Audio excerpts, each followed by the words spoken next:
ஹாய்ங்க, இப்போ நம்ம என்ன பார்க்க போகிறோம்னா, நம்ம தேங்காய் எண்ணெய் சேல் பண்ணுறோம், அதை பற்றி தான் பார்க்க போகிறோம். வாங்க வீடியோக்குள்ளே போகலாம். நம்ம 15 ஏக்கரை சுற்றி தென்னை மரம் வச்சுருக்கோங்க.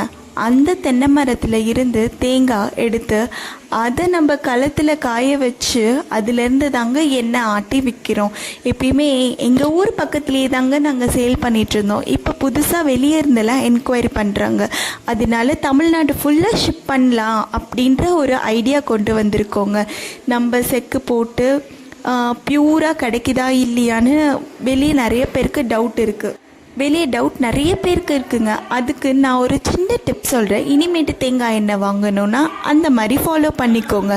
நம்ம கொப்பரை தேங்காயில், அதாவது நம்ம காய வச்ச தேங்காயில் ப்யூர் ஒயிட்டாக இருக்கான்னு பாருங்கள். அப்படி ப்யூர் ஒயிட்டாக இருந்ததுன்னா தயவு செய்து வாங்காதீங்க. ஏன்னா அதில் சல்ஃபர் ஆட் பண்ணுவாங்க.